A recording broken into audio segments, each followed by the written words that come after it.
You know how awkward it is to meet someone new and realize you have absolutely nothing to talk about? Oh, it's the worst. Total silence. Right. Well, today we are doing a deep dive into a Gemini-generated English learning script that actually solves that exact problem. It's a script for a show called The English Cafe, hosted by characters named Anna and Leo. Yeah, and we're going to deconstruct how they build conversational confidence from scratch, starting with, the ultimate universal icebreaker. Which is talking about your family. Exactly. And notice how Anna and Leo structure this entry into a new language. They completely bypass the typical tourist survival phrases. Right. No asking for directions or ordering coffee. No, none of that. Yeah. They dive straight into the core family unit. So Sure. Mother, father, brother, sister. But they don't just leave those words floating in a vacuum, They immediately attach a geographical context. Contrast is so important here. Yeah, like contrasting the learner living in the city with, say, grandparents living in the countryside. I like to think of these basic nouns, like mother and father, as the primary colors of a new language. Oh, that's a great way to put it. Right, because you absolutely need them before you can paint a picture of your identity for a new acquaintance.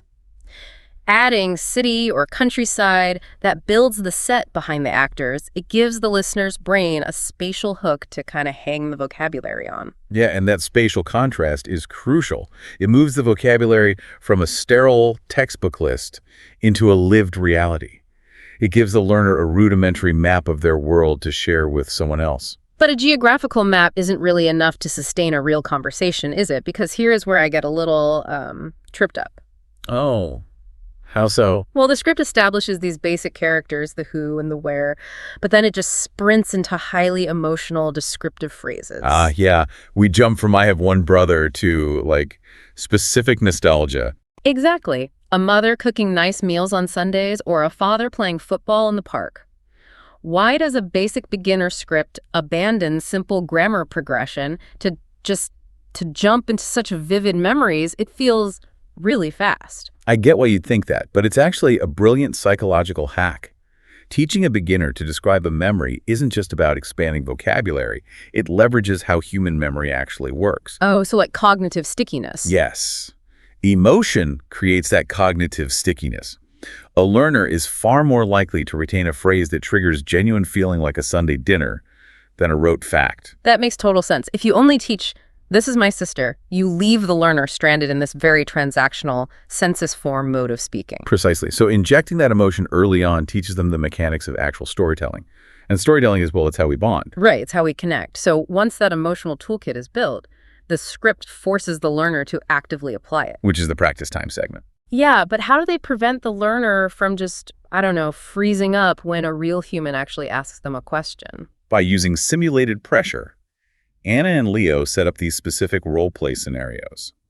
Because it's one thing to repeat a phrase in isolation, but it's another to respond dynamically to a prompt. So they rehearse answering a new friend's broad question about family. Right, like clarifying those living arrangements. A simulated friend asks if you live with your family, and the response is, "No, I live in the city, but they live in the countryside." Oh, I see. That perfectly reinforces the spatial hook from earlier, but now it's an active dialogue. Exactly. They also practice describing a mother as kind and helpful. It's an exercise in turning passive vocabulary into an active conversational reflex. So by the time a learner steps into the real world, their brain has already rehearsed the neurological pathway of answering the question under mild pressure. Yeah, they've already done the heavy lifting. I think this script really highlights that learning a language isn't just about perfecting syntax. It's about figuring out how to translate your personal world. That's why teaching a beginner to say, "I miss my family when I travel," is so wildly effective. It's not just a grammar exercise. It's an emotional anchor. Exactly. The learner is using a simple sentence to signal actual human connection. You're taking those basic nouns, those actors on the stage, and letting them play out a real scene for a complete stranger. Which actually leaves me with a final thought for you to ponder today. Let's hear it. If you had to distill your own complex, messy family dynamic into just 3 beginner-level sentences for a complete stranger, what would those simple sentences actually reveal about you?